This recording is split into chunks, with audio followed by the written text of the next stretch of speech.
I hope आप सब बिल्कुल ठीक होंगे और आपकी गुड विशेस की वजह से मैं आज जब बिल्कुल ठीक फिट एंड फाइन हूँ। आज मैं आपके साथ एक बहुत ही इंटरेस्टिंग स्टोरी शेयर कर रही हूँ जो कि बिल्कुल रियल क्राइम स्टोरी है। बेसिकली ये स्टोरी न्यूज़पेपर में भी आई हुई है और आप में से काफ़ी लोगों को शायद इसके बारे में पता भी होगा अगर वो न्यूज़पेपर रीड करते हैं तो। हमारे बड़े बुजुर्ग और गवर्नमेंट भी ये चीज़ कहती है आप कभी किसी नई जगह पे जाएं तो कभी ईजिली किसी पे ट्रस्ट ना करें।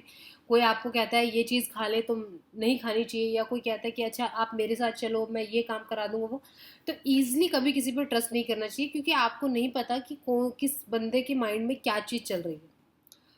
तो ये 8 जून की एक घटना है। 8 जून को एक रेल के डब्बे में एक टॉयलेट में जो है एक डेड बॉडी मिलती है। पीसेस में कटी हुई डेड बॉडी है ये। तो क्या है स्टोरी, ये क्यों मिली है, किसकी है, हम आज उसी के बारे में बात करेंगे। 8 जून को एक्चुअली होता क्या है, एक पैसेंजर ट्रेन है जो उज्जैन से निकलती है और जो अहमदाबाद जो इसको पहुंचना होता है। उज्जैन से निकली अहमदाबाद पहुंचना होता है। इस बीच में ऐसा क्या हो गया इसमें कि इसमें एक टॉयलेट में एक डेड बॉडी मिली। ये जब स्टेशन जब अम्बेडकर नगर पहुंची, उसके बाद जब आप ट्रेन जब पूरे पैसेंजर को सारे स्टॉप पे छोड़ देती है उसके बाद इसकी सफाई का काम शुरू होता है। तो ये जो है ट्रेन ये इंदौर यार्ड में खड़ी होती है। इंदौर यार्ड में खड़ी होने के बाद इसके सफाई का काम चलता है। सफाई का काम चलता है तो एक क्लीन करने वाला एक आदमी है। वो जब सारी चीज़ें आपने देखा होगा कि जब ट्रेन रुकती है जहाँ पे बिल्कुल खाली होनी होती है वहाँ पे जैसे ट्रेन रुकती है लोग वाटर बोतल और जो भी चीज़ें हैं वो लेने आ जाते हैं ना। तो जो क्लीन करने वाला ये आदमी है इसने ये जब पास आउट हो रहा था तो उसने देखा कि एक जो टॉयलेट है उसके आगे से जो वॉशरूम है बहुत ही स्मेल आ रही थी। जब उसने इसको ओपन किया तो उसने देखा कि उस वॉशरूम में एक ट्रॉली रखी है और एक उसके अंदर बैग, एक जो पन्नी होती है वो उस ट्रॉली के अंदर रखी हुई है। जब इसने देखा और वहाँ बहुत ज़्यादा स्मेल आ रही थी, खून के धब्बे वब्बे थे, उसने ये देखते ही वो थोड़ा सा घबराया और उसने वहाँ पे रेलवे स्टेशन जो भी पुलिस होते हैं उसको इन्फॉर्म किया। पुलिस आई, उनको अपने अंडर लिया और जब अपने अंडर लिया उसको खोला गया तो उसमें एक फीमेल की डेड बॉडी थी जो कि 2 पीसेस में डिवाइडेड थी। बट इस बॉडी में 2 हाथ और 2 पैर नहीं थे। पुलिस ने उसे अपने अंडर लिया और इंक्वायरी करनी शुरू की। जब करनी शुरू की तो सबसे पहले उन्होंने देखा कि जो ट्रेन है ये कहाँ से आई। तो ये आई थी उज्जैन से। उज्जैन से ये ट्रेन आई थी और सेम उज्जैन से ही एक ट्रेन और निकली थी। कहाँ के लिए? ऋषिकेश के लिए। दूसरी ट्रेन जब ऋषिकेश पहुंचती है, पहुंचने के बाद उसकी भी सफाई का काम होता है।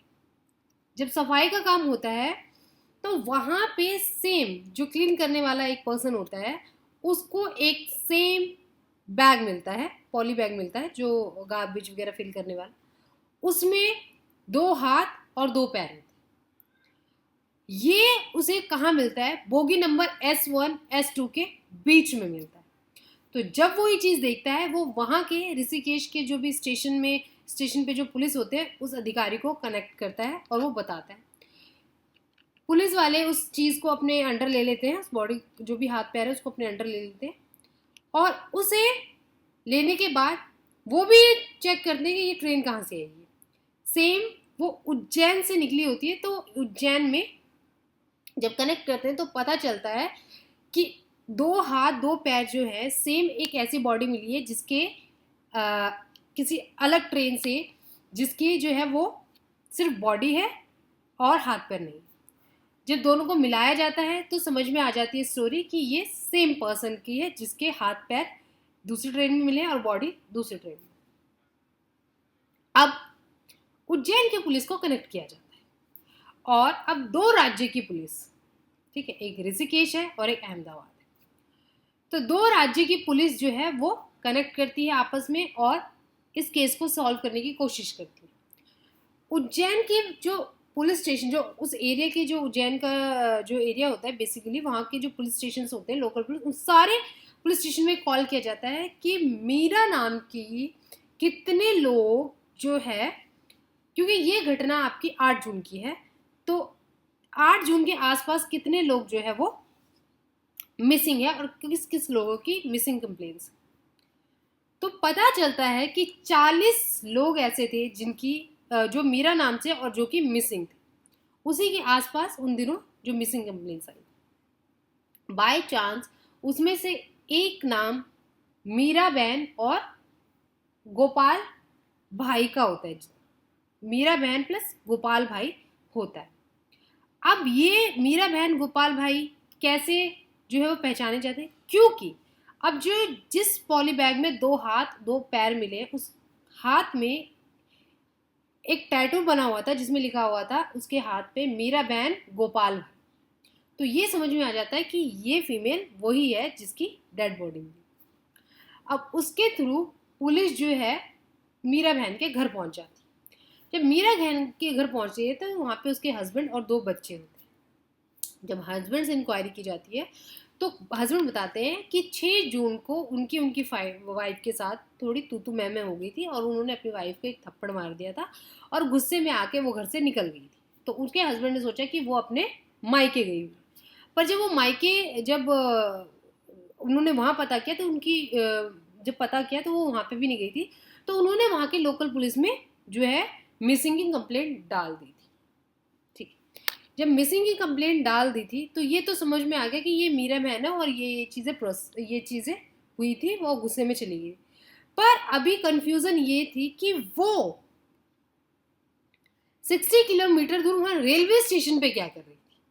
ठीक है, तो अब होता क्या है, जब वो घर से गुस्से से निकली तो उसे मथुरा जाना था। ठीक है, जब मथुरा जाना था तो वहाँ पे रेलवे स्टेशन के साइड्स में झुग्गी झोपड़ियाँ होती है जहाँ पे लोग रहते हैं, आपने देखा। तो वो बेचारी अकेली खड़ी थी, तो वहाँ के एक झोपड़ी से एक आदमी उसके पास आया, उसने पूछा कि आप यहाँ क्या कर रहे हैं, जो कि सारा सीसीटीवी फुटेज ये सारी चीज़ें खंगाली गई तो ये चीज़ पता चली। तो वहाँ पे उसने ये बोला कि उसे मथुरा जाना है। तो उस आदमी ने उसे बोला कि मथुरा की ट्रेन तो अगले सुबह है, तो आज रात भर आप यहाँ क्या करोगी अकेले, मेरा घर पास में ही है, मैं यहीं रहता हूँ, आप हमारे साथ चले, आप यहाँ पे रहे और अगले दिन जो है आप जो है वो ट्रेन पकड़ ले, मैं और मेरी वाइफ मेरे घर में रहते।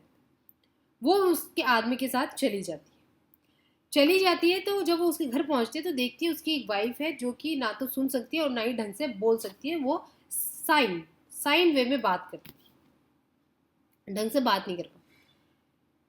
रात को अच्छे से उसकी वाइफ उसको भी खाना देती है, खाना वाना खाते। अगले दिन ब्रेकफास्ट देते हैं और ब्रेकफास्ट में दूध में उसका हस्बैंड कुछ मिला देता है, जो कि उसकी वाइफ देखती है, जो कि ठीक से बोल नहीं पाती है ना। वो देखती कि उसके हस्बैंड ने कुछ मिलाया है, वो उसको देते हैं और उसको पीते ही ये महिला ये थोड़ा सा कहते हैं ना बेसुध सा हो जाती है, उसका दिमाग काम नहीं करता, उसको लगता है कि कुछ हुआ, तो वो चिल्लाने लगती है कि मुझे क्या हो रहा है, मुझे कुछ हो रहा है। और ऐसी हालत में वो आदमी इसका रेप करने की कोशिश करता है। तो उसकी वाइफ आती है और वो उस वाइफ जो प्रोटेक्ट करने की कोशिश करती है इस महिला को, लेकिन वो आदमी उसका हस्बैंड जो उसको भी धकेल देता है और वो बेसुध हो जाती है। तो उसको जब वो डर जाता है, पैनिक हो जाता है, तो वो उस महिला के सर पे एक रॉड मारता है और रॉड मारने के बाद वो बेहोश होकर नीचे गिर जाती है। कुछ टाइम के बाद उसकी डेथ हो जाती है। जब वो डेथ हो जाती है तो वो क्या करता है, वो एक बैग, और आपने देखा होगा ना जिससे कसाई कट करते हैं, वो छुरा लेके आता है और उसकी बॉडी को पूरा पीसेस में कट करने के बाद वो उसको 3 बैगेजेस में फिल कर देता है। फिल करने के बाद अगले दिन जब सेम उसके घर के पास जो ट्रेन जो है वो रुकती है, उस ट्रेन में वो 2 बैगेज जो है वॉशरूम में डाल देता है, जिसमें उसकी बॉडी के 2 पीसेस होते हैं, वो उस जो टॉयलेट में है, जो अब फर्स्ट वाले किसको, क्लीनर वाले जो आदमी को मिलती, डाल देता है। और सेकंड वाला बैग जिसमें 2 हैंड है, जिससे पहले कि वो डालता, ट्रेन वहां से निकल जाती, ज़्यादा देर तक वो ट्रेन वहां रुकती नहीं। फिर दूसरी ट्रेन आती है और उस दूसरी ट्रेन के वो S1 S2 में वो वाला बैग भी डाल देता है और वापस घर आ जाता है, क्लीन क्लीन करके आराम से सोता है। ये चीज जब होती है, अब पुलिस वाले सारी इंक्वायरीज करने के बाद, CCTV वो करने के बाद, इस आदमी को जो है, जब वो इंक्वायरी करते हैं, सारी चीज़ें क्या करते हैं, हर जगह जाते हैं, हर जगह पूछताछ होती है, हर जगह बात करते हैं, तो इस आदमी को जब CCTV फुटेज में देखते हैं उसके पास को, तो इस महिला के घर पहुंचते हैं। इस महिला के घर जब पहुंचते हैं, जो कि ढंग से बोल नहीं और सुन नहीं सकती, तो पहुंचते ही वो पुलिस को देखते ही वो साइन वे में कुछ बताना चाहती है, पुलिस को समझ में नहीं आता। तो पुलिस एक साइन रीडिंग करने वाले एक्सपर्ट को अपने साथ लेके आती है। अब साथ लेके आती है तो फिर वो महिला सारी स्टोरी बताती है। सारी स्टोरी बताने के बाद समझ में आ जाता है, और वो जो ये 50 इयर्स का है, ये आदमी जो है जिसने ये सारा कांड किया, 50 इयर्स का है, उसने फिर उसकी महिला ने, जो उसकी वाइफ है, उसने सारा कुछ पुलिस को बताया। फिर इस आदमी को पकड़ा जाता है, ये आदमी पकड़ में आ जाता है। उधर उसका हस्बैंड जो है उसे बुलाया जाता है कि बॉडी आइडेंटिफाई करने के लिए। वो बॉडी आइडेंटिफाई कर लेता है, लेकिन अभी भी उसकी वाइफ की बॉडी उसको दी नहीं जाती, क्योंकि पोस्टमार्टम करने के लिए जो भी प्रोसीजर होता है, वो प्रोसीजर करने के बाद उसको प्रॉपर उसकी बॉडी जो है उसको दी जाएगी। ये सारी चीज़ें, तो कहने का मतलब ये है कि इतनी सारी चीज़ें, ठीक है, 6 जून से एक छोटी सी लड़ाई हुई और छोटी सी बात हुई और उसको उस हालत में पहुंचना पड़ा, जो कि उसके हस्बैंड को बहुत ही अफसोस भी होता है। वो कहता भी है, बहुत रोता है कि काश कि मैं उसे नहीं डांटता या मैं नहीं मारता तो शायद मुझे अभी ये इस हालत में नहीं मिल सकती। पर होने को कौन रोक सकता है, अब हम कुछ कर भी नहीं सकते। पर कहने का मतलब ये है कि आप अपने, इसीलिए कहते हैं कि गुस्से को हमेशा अपने ऊपर हावी कभी नहीं होने देना चाहिए।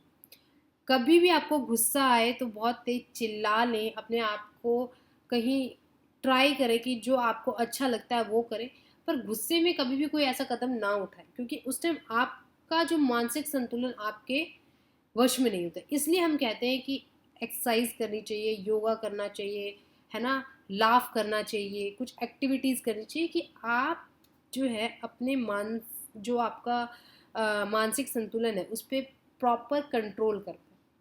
और ये बिल्कुल फैक्ट है, इसमें कोई भी जो है स्टोरी नहीं है, ये आज के न्यूज़पेपर की स्टोरी है। ये क्यों मैंने आपके साथ शेयर की, क्योंकि मैं अपनी वीडियोस में ऑलवेज ये कहती हूँ कि आप हमेशा ट्राई करें, खुश रहने की कोशिश करें, गुस्से पे कंट्रोल रखें, किसी से ज़्यादा मतलब ना रखें। बाहर कोई अनजाना इंसान है, कोई कुछ देता है, तो आजकल का टाइम वो नहीं है कि कोई कुछ दे रहा है तो आप उसको एकदम से खा लें। आपको पता नहीं कि उसमें क्या चीज़ है, कोई अनजाना पर्सन आपसे बात करने की कोशिश कर रहा है, इसमें बहुत सारे हार्म भी होते हैं। हम एक्चुअली में किसी इंसान को ज़रूरत हो तो हम उसकी हेल्प नहीं कर पाते, पर ट्राई करें कि आप अपने सेंस का यूज़ करें कि कहीं कुछ दाल में कुछ काला नज़र आ रहा है, तो ऐसे लोगों से दूर रहने की कोशिश करें।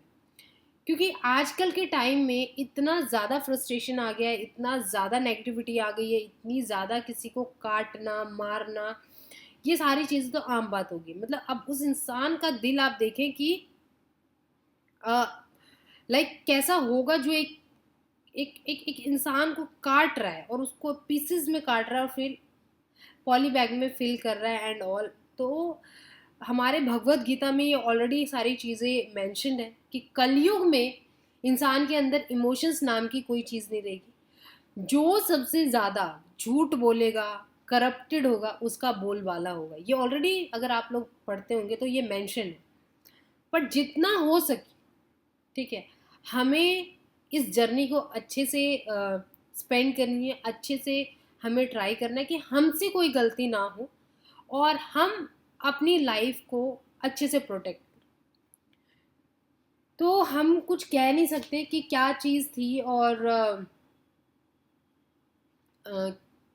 किस तरीके से क्या उस वुमेन का मेंटल रहा होगा, क्या चीज़ थी, बट जो स्टोरीज मुझे मिली है वही चीज़ मैंने आपको बताई है। तो ट्राई करें कि आप ऑलवेज अपने आसपास की जो भी एक्टिविटी होती है उससे अवेयर रहें, जो भी अगर कोई आसपास अनजाना लोग हैं तो आप देखते रहे, सजग रहें, अपने माइंड्स को हमेशा ओपन रखें कि कुछ ऐसी एक्टिविटीज़ हो रही है तो आप वहाँ से चले जाएं, या कोई भी नियर बाय पुलिस स्टेशंस हैं आप उसकी हेल्प ले सकते हैं। ठीक है, तो ये एक स्टोरी थी आज की। आई होप कि आप इस स्टोरी से जो है कुछ ना कुछ सीखेंगे कि आपको लाइफ में ऑलवेज जो है हमेशा अलर्ट रहना है और चीज़ों को अपने अकॉर्डिंग हैंडल करनी। चलिए, ये वीडियो मैं आज यहीं क्लोज करती हूँ। मैं जल्द आऊँगी किसी नई वीडियोज़ के साथ। तब तक के लिए बाय बाय, टेक केयर।